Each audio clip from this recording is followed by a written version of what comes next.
Cristiana Pereira, uma pessoa maravilhosa que eu tive o prazer de conhecer no IBGC. Cris, casada com Alexandre, mãe de 2 adolescentes gêmeos, Eduardo e Henrique, de 15 anos. Bem-vinda, Cris. Obrigada, Cláudia, pelo convite. É um prazer estar aqui conversando com você, né? Muito legal. Como é que é ser mãe de gêmeos? Assim, nunca imaginei. Na verdade, eu até imaginava quando eu era pequena. Eu acho que muita gente tem essa... Era um desejo. Muita gente fala comigo, ai, queria ser mãe de gêmeos, ai, queria ter gêmeos. Mas não foi algo que eu planejei, né? Eu fiz tratamento, eu fui mãe mais velha, assim, né? Já tinha quase 40 anos e estava ali correndo. Falei, preciso conseguir aí realizar o meu sonho de ser mãe, né? E acabou que foram 2, né? Gêmeos. Lógico, é maravilhoso, mas é trabalhoso, assim, é uma coisa, eu brinco, né, aquele quadro que tinha lá, Se Vira nos 30, né, Eu sempre olhava as mães de trigêmeos, daí ficava pensando como é que podia ser mais difícil ainda, mas eu tive muita ajuda, muito apoio do meu sócio, marido, Alexandre, né, que estava comigo nessa empreitada, então acho que o começo é bastante difícil, muito desafiador, e trabalhando e fazendo muita coisa, mas hoje vale super a pena, né? 2 meninos já maiores do que eu, 15 anos. E você sempre trabalhou muito, né? Muito. Eu lembro quando eu estava grávida, muita gente falava, agora você vai parar de trabalhar, né? Gêmeos. E eu olhava para as pessoas e falava, como assim parar de trabalhar? Eu tenho gêmeos. Agora que eu posso parar de trabalhar, eu preciso continuar trabalhando muito. Então isso foi algo que eu consegui conciliar. Não que tenha sido simples, mas a gente conseguiu. Cheguei até aqui, né? E você ficou na Bolsa há quanto tempo? Fala um pouco sobre a tua trajetória. Eu fiquei 22 anos na Bolsa. Nossa, eu não lembrava que era tudo isso, Cris. Tudo isso. Foi meu primeiro emprego e também foi tarde, né? Eu fiz algumas escolhas diferentes. Eu sou economista, fiz mestrado em economia, né? Saí da graduação e fui para o mestrado. Tinha ali uma ideia de ser uma economista puro sangue, acadêmica, trabalhar no governo, pesquisadora. Tinha um pouco esse olhar, e depois eu fui fazer mestrado, quando eu fiz um intercâmbio na Itália, e quando eu voltei decidida a trabalhar. Falei, vou trabalhar. Mandei um monte de currículo, né? Cheguei assim, falei, eu preciso arranjar um emprego. E o primeiro lugar que me chamou foi a Bolsa. Eu nem sabia direito o que era a Bolsa, o que a Bolsa fazia, se a Bolsa era do governo, não era do governo. E naquela época, era 1995, nem aparecia muito no jornal, né? Só aparecia no jornal a Bolsa se tinha algum problema. Não se falava do índice Bovespa, da cotação, da movimentação do mercado financeiro. E comecei. Eu fiquei 7 anos lá, saí, fui fazer um mestrado, voltei e continuei. Então, no total, foram 22 anos. E aí você saiu de lá em que ano?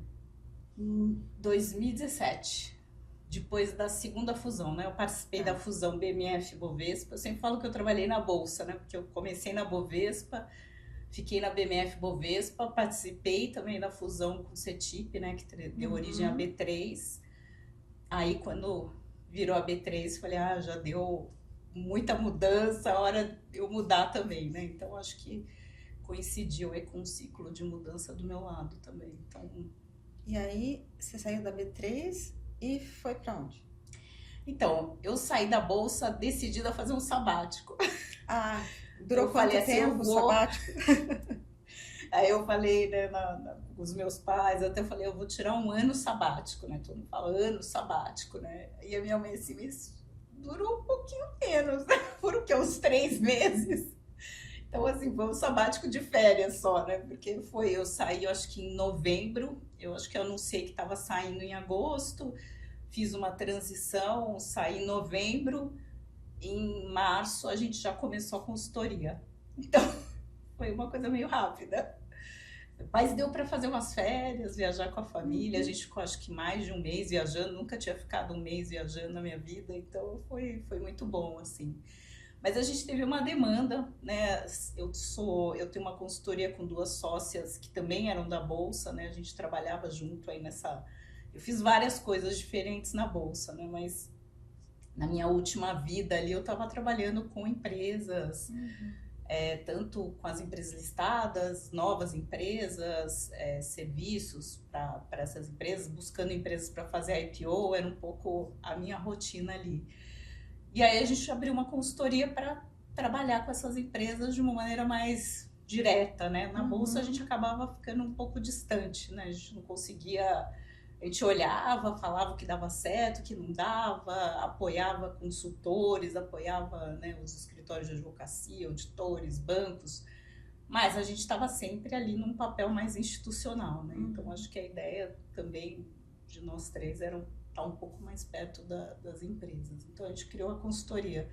Mas o nosso primeiro cliente foi um cliente estrangeiro. Foi uma bolsa, foi a bolsa da Uhum. Índia, que estava querendo criar lá na Índia uma espécie de novo mercado. Eles estavam querendo criar esse segmento. Eu já estava em contato com eles enquanto eu estava na bolsa.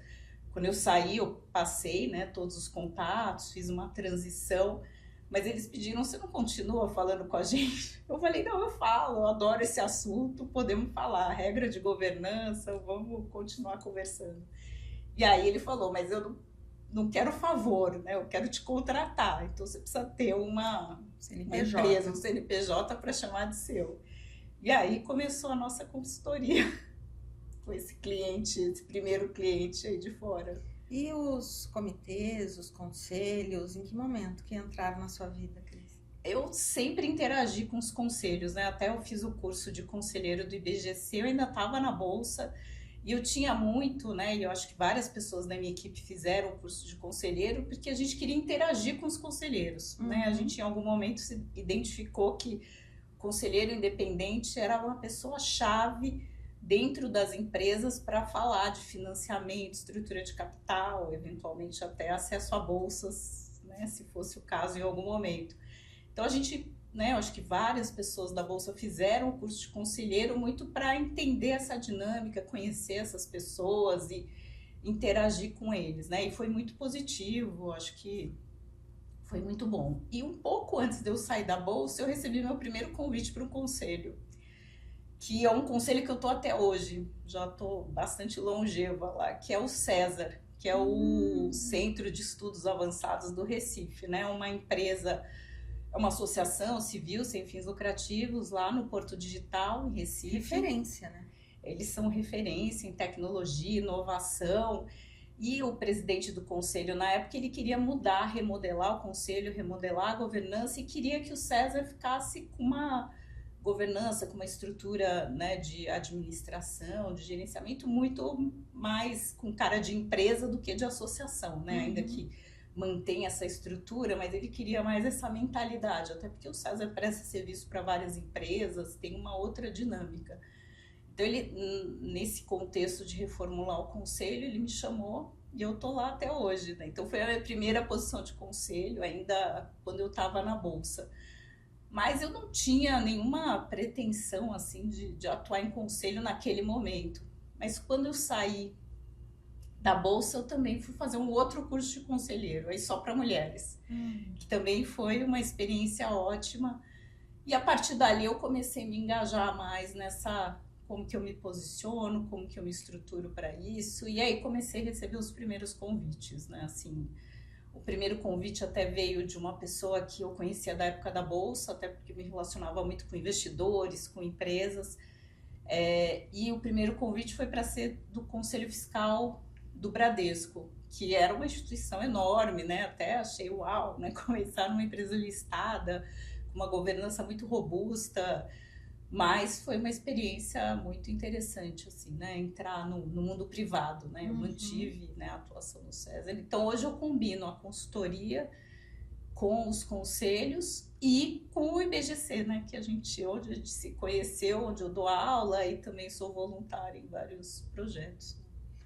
Um dos projetos foi a revisão do código. É um mega projeto, assim, uma coisa. que eu me orgulho muito, né? Eu brinco assim, toda aula que eu dou lá no IBGC, eu falo, gente, vocês têm que ter paciência comigo que eu vou falar do código.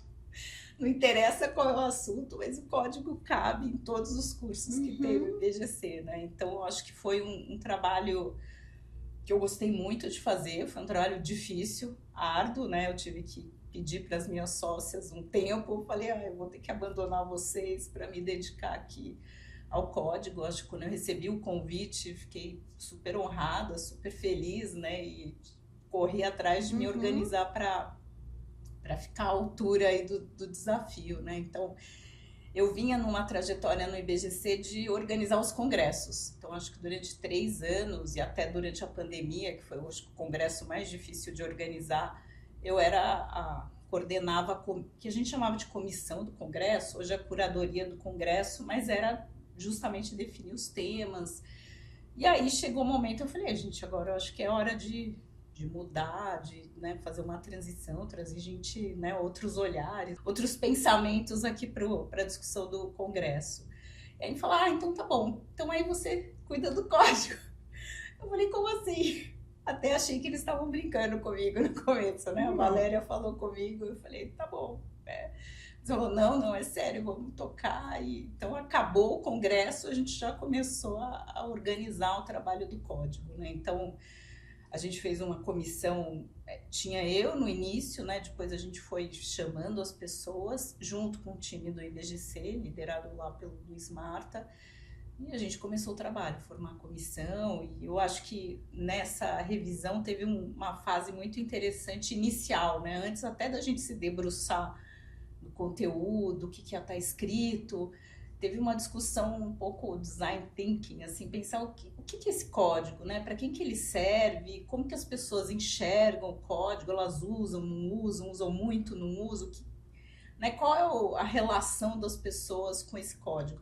Tanto pessoas que tinham o código como livro de cabeceira, marcadinho, pintadinho, com post-it, com um monte de anotação, e gente que claramente só tinha pego o código para falar com a gente, nunca tinha visto na vida, né? Esse código, prazer, não sei o que é isso, né? Então, acho que foi interessante essa experiência de uma coisa que a gente que está no meio, né, acha que é tão óbvia, tão referência, e pessoas que talvez, né, pudessem se beneficiar daquele conteúdo, daquelas informações, não tinham acesso nenhum, né? Então, muito do objetivo dessa revisão, né, eu acho que o mandato que o Conselho deu para essa comissão era tornar esse código mais acessível, né, algo que fosse, de fato, útil, né, e que tem a ver com o próprio propósito do IBGC, né, uma governança melhor para uma sociedade melhor, né? Então, se a sociedade não acessa esse código, ele é alguma coisa que é vista como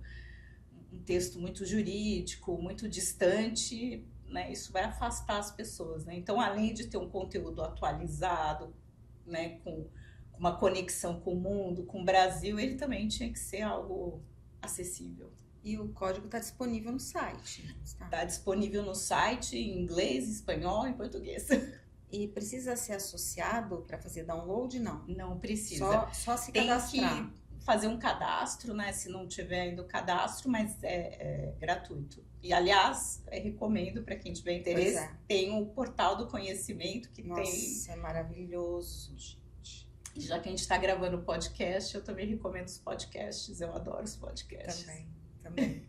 O Portal do Conhecimento dá uma sensação, eu sinto uma certa ansiedade, porque tem tanta coisa boa lá e eu não consigo ver tudo. Não dá. Mas eu acho importante você falar, né, da disponibilidade do código lá, porque o código é uma referência. Qualquer dúvida que eu tenho, eu vou. O que o BGC recomenda, né? Quais são as melhores práticas? Tá ali, né, Cris? O código, ele é de fato uma referência e é algo que a intenção era essa, né? Que você pudesse pegar, acho que 2 intenções, né? Uma que você pudesse ler do começo ao fim, ler ele inteiro, né? Não fosse uma coisa de uma pesquisa ali muito profunda. Mas, ao mesmo tempo, assim, não, eu quero saber sobre tal assunto, né? Eu vou lá e também consigo buscar aquela referência. E mais, né? Eu acho que a ideia também é que o código fosse uma porta de entrada para esse portal do conhecimento, né? Então, conselho consultivo. Tem lá uma explicação do que é, mas se eu quiser me aprofundar, eu consigo buscar mais informação. Não, eu quero muito detalhe. Então, também o código, para ele ser viável, acessível, uma coisa que você possa ler, né, de ponta a ponta, a gente teve que diminuir também a quantidade de informações, né? Então, ele não é profundo em todos os assuntos, mas ele cobre, né, de maneira clara e objetiva todos os assuntos para que você possa depois ir buscar outras referências, né? Tem uma característica tua que tem a ver com o que você acabou de falar, né? Você ajudava, participava a organizar o congresso, que não é uma coisa Não simples, pequena, não é. Quem já foi no congresso do IBGC sabe a qualidade, as pessoas que estão naquele palco e a quantidade de pessoas também, né? Porque é uma referência para a governança. Sim, é muita. Cada ano tem mais gente, melhor, né? Esse ano foi maravilhoso. Foi muito bom. Agora, ok, então não vou mais participar do congresso. Ah, mas você pode nos ajudar, né, com o código? E tem outro detalhe. Eu vi a Cris numa foto do curso de formação de conselheiros das mulheres. Uhum. E aí eu perguntei para uma amiga que estava lá, eu falei, nossa, mas eu não sabia que a Cris estava na sua turma. Não, ela não estava na minha turma, mas ela está sempre com a gente. Essa disponibilidade toda, Cris? Eu acho que a gente faz acontecer, né? Não sei se eu sou tão disponível assim, né? Mas o curso, né, esse que você mencionou, né, da Sampo, ele faz um módulo internacional, né? Então faz parte do curso. Quando eu fiz, eu fui para a Alemanha e todos os anos tem um módulo internacional e aí eu procuro usar esse momento para ser uma coisa de lifelong learning, né? De você continuar se mantendo atualizado. E eu adoro viajar, né? Então, para mim, o útil é agradável, assim. A gente vai, fica uma semana, tem um curso, e o curso em geral, né? Eu acho que toda viagem acontece isso. Você tem um tanto de conteúdo, né, com uma escola de renome, mas ao mesmo tempo você também tem um lado cultural, de conhecer o lugar, conhecer os negócios. Então, assim, não é que eu tenho uma disponibilidade total, mas eu consigo direcionar, né? A gente abre Você espaço se para as organiza coisas. para isso. Eu sempre fiz, né? Eu acho que quando a gente estava pensando em ter os filhos, né? Que depois vieram 2 filhos, meu marido falou, a gente nem consegue se encontrar, né? Que dirá como que essas crianças vão sobreviver com a gente, né? Com a nossa rotina. Mas aí você muda a rotina, né? Quando comecei o plano de engravidar, eu só viajava, quase não ficava aqui. O Alexandre, meu marido, é advogado de mercado de capitais, então dormir no escritório era uma coisa até glamurosa, né? Ele nem voltava para casa, só viajava também. Então era uma rotina assim, não dava nem para cuidar de uma planta, que dirá de um bebê.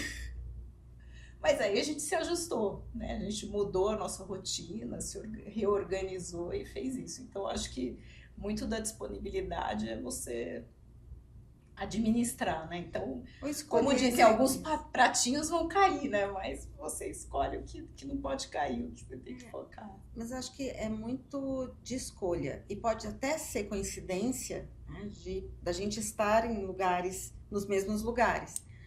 E nós estivemos juntas também num outro evento de mulheres, mas você sendo a pessoa, né, que estava apresentando. Contando o meu case. Pois é. E aí eu fiquei super feliz aquele dia, porque eu não sabia, não tinha visto a programação. Quando eu te encontrei lá, eu falei, que coisa boa. Coincidências da vida, né? Então, a Bia, né, nossa amiga em comum, ela foi super generosa, falou, não, eu faço essa iniciativa, vai ser na casa de uma amiga, e a gente quer que você fale um pouco dessa experiência de conselho, como que tem sido, como que você chegou lá, né, como que é o... E eu gosto muito dessa parte de compartilhar, trocar experiência, então é sempre muito bom, mas é isso, são escolhas, né, a gente tem que fazer uma coisa e... E tem uma coisa que eu pensei também agora, que existe a questão de mulheres nos conselhos, que é algo que ainda nós temos que digamos, brigar um Evolui pouco muito. mais, né, do que os homens. Mas para as mulheres, né, que têm desejo de serem conselheiras, o que você sugere, além do curso de formação, é claro, Uhum. né? Assim, acho que não tem uma fórmula única, né? Acho que cada pessoa tem a sua trajetória, né? Mas acho que é importante investir em formação, né? Uhum, Você comentou, acho que tem que entender o que é governança. Cada pessoa, óbvio, tem uma bagagem profissional, tem uma expertise numa área, mas é importante entender como funciona a governança, né? Qual o papel do conselho, qual a responsabilidade do conselho, né? Acho que é importante pesar, porque é possível que não seja para todo mundo, né? Assim, eu tinha um chefe que falava nem o maior salário paga a responsabilidade que a gente, né, e o risco que a gente corre. Então é algo que tem que ser bastante refletido se esse é mesmo o caminho, né? Mas supondo que seja, né? Se uhum, essa é a intenção, precisa investir bastante no networking, né? Assim, de ir nos lugares, conversar com as pessoas. Então, onde você fez o curso de conselheiro, né? Tem várias opções, a gente falou bastante do IBGC, mas onde você decidir fazer esse curso, normalmente, né, todas as instituições investem muito nesse pós-curso, né, de você continuar ali frequentando os lugares, conhecendo as pessoas, falando com outras pessoas que são conselheiras. Assim, eu acho que no meu caso, tive muita sorte de ter sido indicada por colegas, né? uhum. Então, tem uma amiga minha que me indicou para duas posições, né? Ela era conselheira, ela estava saindo daquela posição e me indicou. Então, essa coisa de, né, uma puxa a outra acaba funcionando, né? E para muitas empresas é uma ação mais deliberada, em outras nem tanto, né? Mas eu acho que tem as associações, tem a WCD, que, né, a Women Corporate Director, que reúne aqui mulheres no Brasil e faz esse trabalho de colocar em contato com o headhunter, de ajudar, né, a ter visibilidade, fazer uma certificação, eventualmente também te colocar aí numa lista de conselheiros, mas eu acho que tem que ter uma coisa também intencional, né? Assim, qual é o setor, qual tipo de empresa, onde eu acho que eu vou conseguir contribuir mais, né? Ah, E aí se aproximar nessa direção. Demora um pouco, eu acho que não é tão óbvio assim. Eu saí da bolsa, só, né, até pouco tempo só tinha uma bolsa no Brasil, né? Então eu só posso ser conselheira lá na bolsa. Mas aí você fala, não, eu não quero ir para o setor de onde eu vim, eu quero para outros setores. uhum. Mas é muito difícil, assim, você mudar radicalmente de setor. Então você começa a olhar, a se posicionar, ver onde você consegue contribuir mais. Então hoje eu estou atuando mais em empresas do setor financeiro, algumas não financeiras, mas que têm ali um apetite de eventualmente acessar mercado de capitais, de aprimorar a governança. Então tem algumas teses, né, que aí cada um tem que Uhum. criar a sua para encaixar ali na conversa com a empresa, né, e fazer esse casamento, né? Mas te escutando também, não é depois que faz o curso de conselheiro que deve começar a fazer networking, né? Não. É, porque muita gente acaba só procurando as pessoas quando precisa. Na verdade, É uma a tua amiga que te indicou, ela já te conhecia de Já me longa data. conhecia, exatamente. Na verdade, quem até ouvi isso de um headhunter, que é meu amigo, ele falou: quem vai te indicar é quem te conhece. Uhum, Né? Até eu fiz um trabalho voluntário na WCD, né, na Women Corporate Director, quando a gente estava tendo um monte de IPO, que agora a gente está meio numa ressaca aí de IPOs. E a gente foi fazer um trabalho conversando com os advogados, com os auditores, com os bancos de investimento que apoiavam as empresas nos IPOs para entender como que estava sendo a indicação de conselho e de conselheiras nessas empresas que estavam chegando no mercado. E aí vários falaram, a gente não tem muita influência, isso é uma discussão mais de quem indica, de relacionamento dos sócios, né, dos executivos da empresa.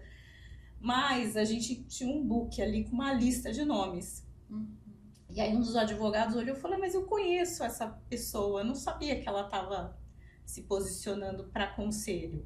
Então, assim, avisar as pessoas que você está se posicionando para conselho é Ajuda. algo muito importante, porque no caso, ele é um advogado que atuava com empresas que estavam fazendo IPO, indicava pessoas para comitê de auditoria, para conselho, mas não sabia que aquela pessoa que era executiva até pouco tempo tinha se preparado e estava alçando aquela posição, né? Então, no meu trabalho na bolsa, eu tinha muita acesso externo, ficava na rua praticamente, né? Eu ia visitar a empresa, visitava banco, advogado, auditor, então isso me ajudou muito nesse contato, nessas conexões. Mas eu vejo, tem muitas colegas que acabam ficando muito dentro de casa, né? Assim, eu acho que é importante investir um tempo saindo, participando de eventos, associações que façam sentido na sua área de atuação.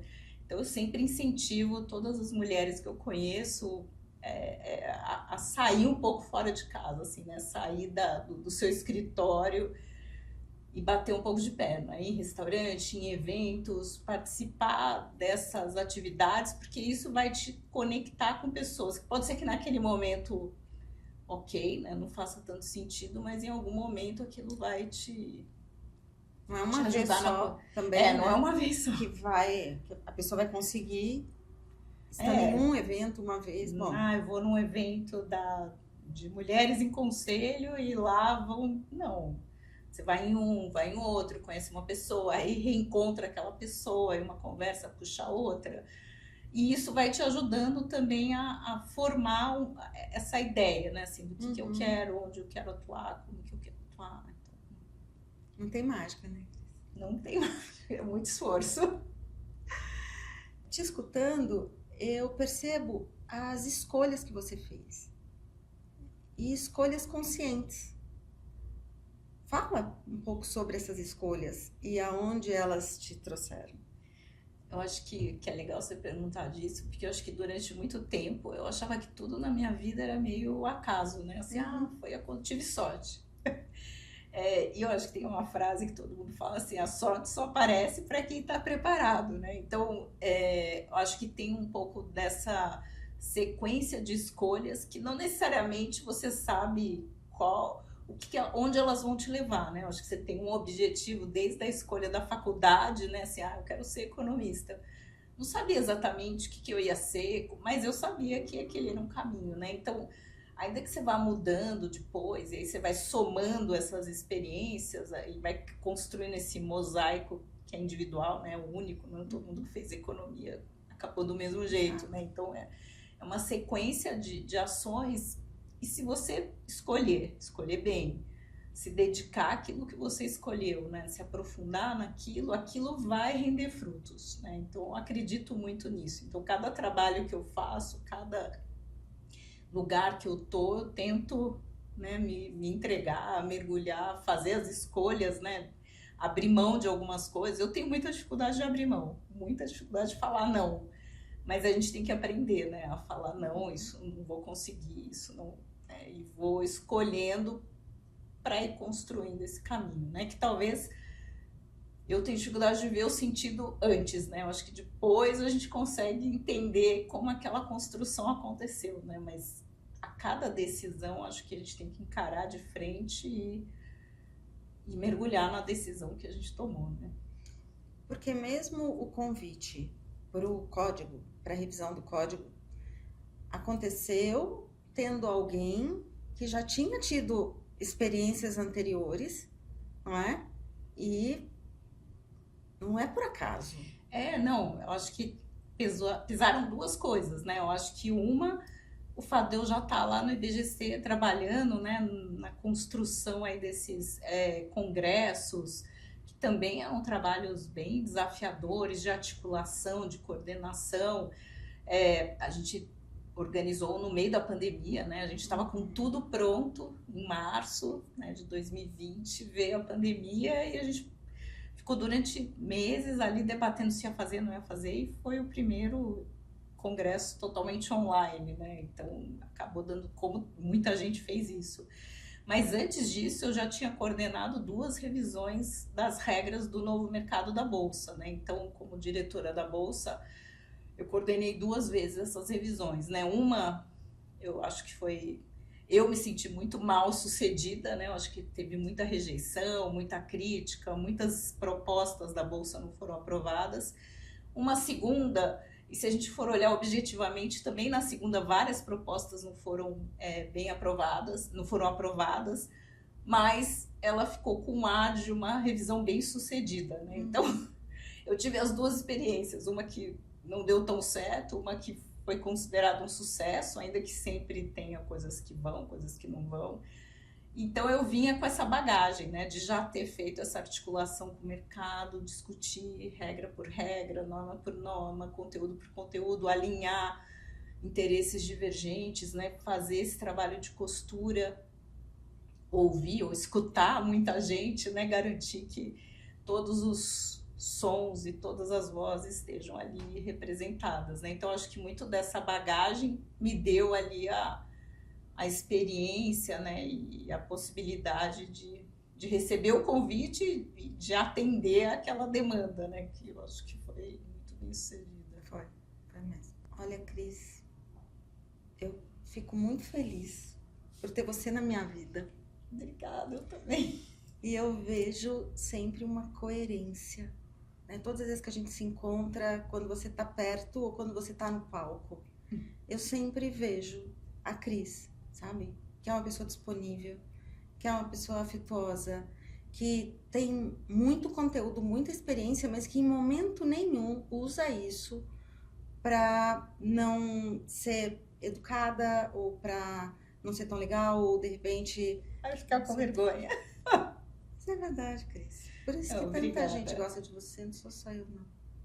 E eu acho que assim, né, eu também aprendi muito com você, né, porque a gente se conheceu assim, a gente teve aquela nossa interação onde você me ajudou a me preparar para uma gravação de uma aula, que muita gente ainda fala comigo, né, eu te assisti o fim de semana, maratonei a sua aula.